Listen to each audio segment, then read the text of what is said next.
I'm really excited now to introduce you to my friend, Babe Kwasniak. And the accolades that Babe has are off the charts: West Point graduate, civilian aide to the Secretary of the Army. But the thing that I want you to know about Babe is I met Babe when I got out of the Army.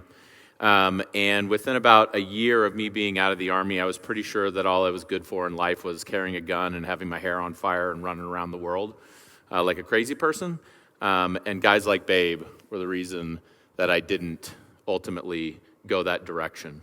The guys like Babe that I worked with, and Matt and Jason, the people like Tara and Michelle, and all the people like Chris who stood with us.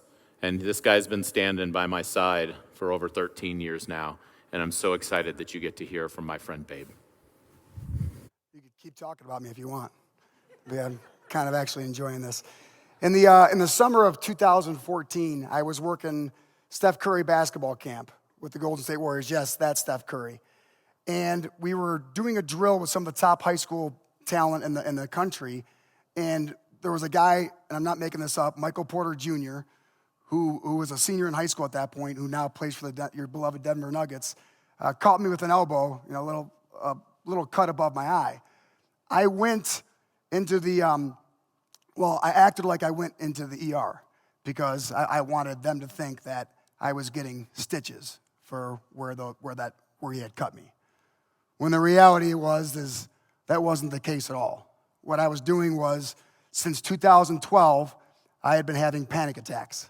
I had been having strong chest pains that were debilitating and physically just knocking me on my butt. Later that night, we were taking the kids to dinner, and we were driving past the Golden State Bridge. And I always had suicidal ideologies from wanting this pain, both physical and mental, to go away. But I never actually came up with a plan of okay, this is how I'm gonna take my own life. In March of 2015, I'm a high school basketball coach. As Brandon told you, we won our second of 3 state championships while I was coaching.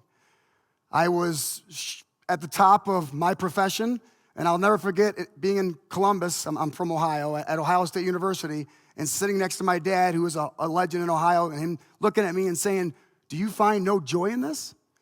And the answer was no, I didn't. Because, you see, depression starts where your feelings end. It's not sadness, it's not happiness, it's an actual state of being. It's like being in a concrete room where really you only see one way out. And for me, that way out was to take my own life. So later, in November of 2015, and I'm looking at I have relatives here that are from Ohio that live here in Colorado now, and there was a place in Geneva where I tried to drive off a cliff. I took a bunch of pills, and I tried to end my life. The details of all this are probably for another time because Ranger Young only gave me 10 minutes. But I've never failed in anything in my life, so I thought, next week I'm going to come up with a better plan, which involved a firearm, which 9 out of 10 veterans who take their own lives use a firearm. I'm not trying to take away anyone's Second Amendment. I'm just speaking facts, all right? And the following week, I was in Chicago with a mentor coach of mine. And he looked me right in the eye while we were eating a Costco cheeseburger after the Ohio State Northwestern game, and he said, "Cap," and he used the word I don't want to use in church that's not in the Bible. You're messed up. You're not okay. And this is where Dr. McCormick was so eloquent talking about, it is so important to see something in somebody that they don't see in themselves. Because the invisible enemy cannot be beaten alone. Doesn't care how smart you are, right? Doesn't care how much you persevere. Doesn't care how mentally tough you are. The invisible enemy, he will knock you back. So people often ask me, well, why? And Dr. McCormick, my moral injuries were more like moral paper cuts. I mean, I have a sister her ashes are buried right here in Carter Lake. She died of ocular melanoma in 2000, metastatic ocular melanoma in 2006. I was kicked out of the infantry for some concussions that I had. I never deployed. And I never realized this till later, but it was like a hole in my heart that my buddies would, and they would actually make fun of me. They weren't trying to be malicious. They weren't trying to bully me, but they were just, we were doing what guys do. And I never realized that it bothered me. All right? And there were so many things. I wasn't being a good enough man. I wasn't being a good enough father. I wasn't being a good enough Christian. I wasn't good enough. And it didn't matter what somebody else thought. It didn't matter what somebody else saw my accomplishments at. And I was trying to accomplish my way out of depression. And you can't do that. You absolutely cannot do that. And I spent my whole life proving people wrong. My guidance counselor in high school, I got a letter from West Point, and she said, Babe John, and I hate when people call me Babe John, and that is my first name. She said, don't even apply to there. You have no chance of getting in. That's for smart people. Okay, I'm going to West Point. All right, I'm a 5'11" white guy, and I played Division I basketball. I was in sales with Brandon, and we were told, hey, you have no sales experience, you have no medical experience. And we were on stage. We were on stage every year. And so I spent my whole life proving people wrong, up to the point where I had people say, no, you won't do it. You won't. I had my own family members tell me that you won't do it. And think about how sick you have to be to want to say, hey, I'm going to prove you wrong, and I want to end my life. And in retrospect, I didn't want to end my life. I wanted the pain to end, both the physical and the mental pain. I had lost 40 pounds.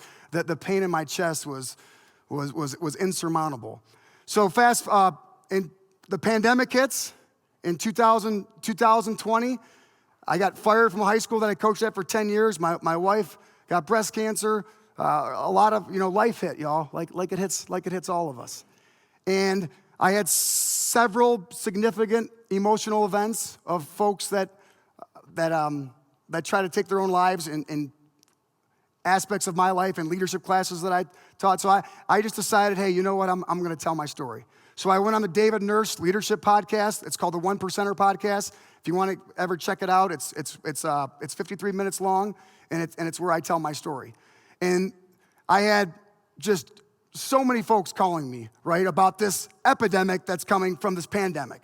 And this epidemic is real, all right? So the military veteran is 4 times more likely to commit suicide. We are to lose them to suicide than we are post 9/11 combat. We are 50% more likely to commit suicide than our civilian counterparts. This number blows people's mind. And you heard a little bit tonight. 59% of us never deployed. That blows people away. That's mind-boggling. When this happens, our children are 4 times more likely to take their own lives. And finally, for all my men out there, 5 of 6 of us are men because we suck at talking about our feelings. All right? Ranger Young is 800 times better than he was when I met him at talking about his feelings and emotions. Right? So those were the things that I wanted to get out in front of. There were 2 conversations. I mean, I had so many people. The podcast went viral. So many folks reached out to me. And that's the hardest part, right, is you bleed the most on the people who love you the most. Those are the folks you bleed the most on. And there were 2 conversations that I want to share with you. One of them was from my brother, Brandon Young. And the first part I remember is they made a mistake in there and said I didn't manage a $38 million book of business, but I sold a $38 million. So he wanted to know where his money was because all the times that I remember that, him messing with me, right, over me talking about committing suicide. But the next part is a word he still uses to this day. Hey brother, this is heavy, man. Are you okay? And the 3 things that I take from that conversation were, number 1, I'm proud of you. Number 2, I believe in you. And number 3, I love you.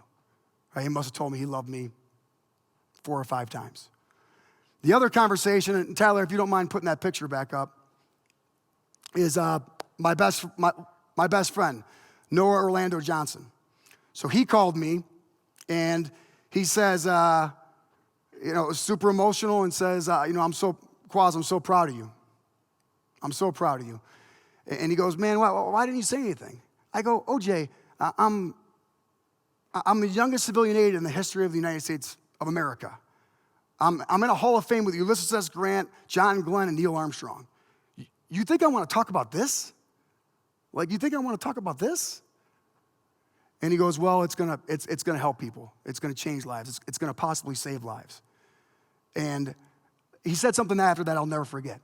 He said, and I said, OJ, I didn't even tell my wife. And he goes, I'm not talking about you and your wife. I'm talking about me and you.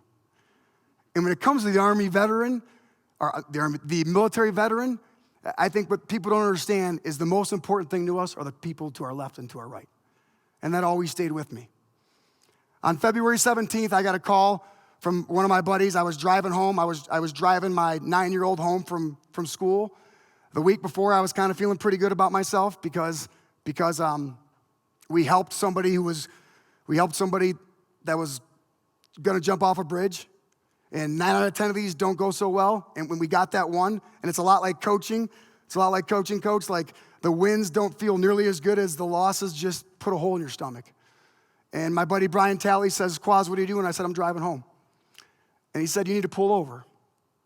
I said, Brian, what's up, man? He's like, no, man, pull over. And I did. Or I'm sorry, I didn't. I kept driving. He said, OJ shot his wife, and he killed himself.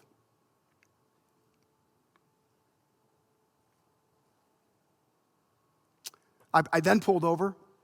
I feel so bad that my 9-year-old saw this because I threw up on the side of the road.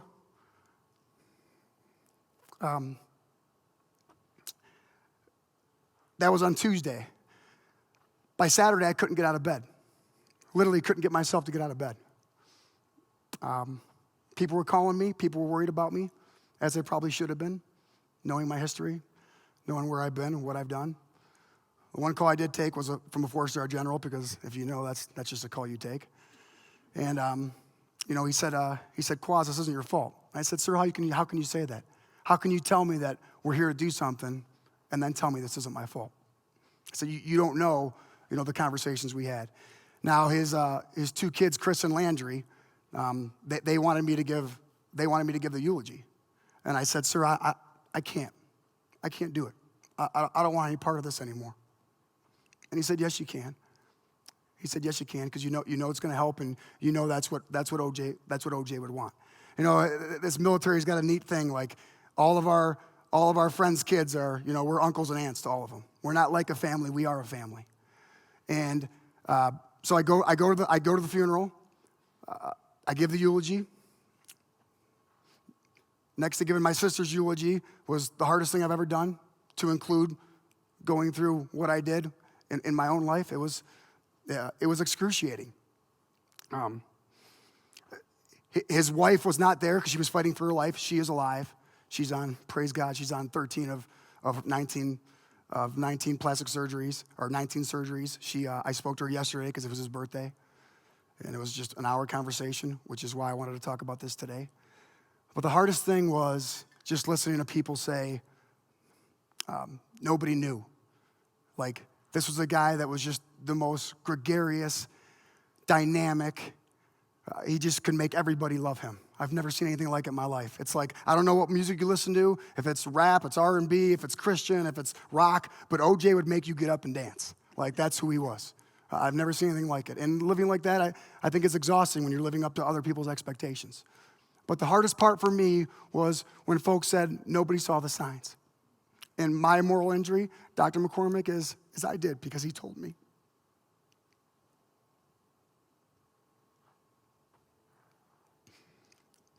That was my chance to fight in the war. Just because it's an invisible enemy doesn't mean it wasn't there. And I knew, and I went back to that conversation that we had right before I talked to Brandon. And none of it was about me. I'm sorry, none of it was about him. He told me that story, and all I cared about was what it looked like to me. Here I am, I'm coming out. Now people are going to think this. People are going to think that. Exactly what Jan was just so beautifully talking about. That's all I cared about. And all I had to do was shut up and listen. I mean, can I save him? I don't know. I agree with Brandon. Only Jesus can save. I can't save him, but I could have helped. My doctor told me one time it's like cancer, right? You go get chemo and radiation, and OJ probably had stage 4 cancer. So maybe you couldn't have been helped. But I had stage 1 cancer. And if I didn't go get help, I wouldn't be here talking to you. For the longest time, I lived with so much guilt, so much shame. And I go to my favorite verse in Romans, where the Bible tells us, we shouldn't just rejoice in the good that we do, in our winnings, and our winners win. We should rejoice in our sufferings, because our sufferings produce perseverance. Our perseverance produces character, and character produces hope. And when it comes to suicide, when it comes to the invisible enemy, what we are talking about is dealing hope. Because at my abyss, I had no more hope. I had no more hope. So I couldn't see it myself. It's somebody else had to see it in me and give me some hope. Nobody's ever died from being loved too much. Nobody's ever died from being loved too much. And I'll leave you this last thought. And I go back to my sister Joy. I just can't help but seeing my family here and knowing that her ashes are here. I think of her name, Joy. And love Jesus, love others, love yourself. Nobody's ever died from being loved too much.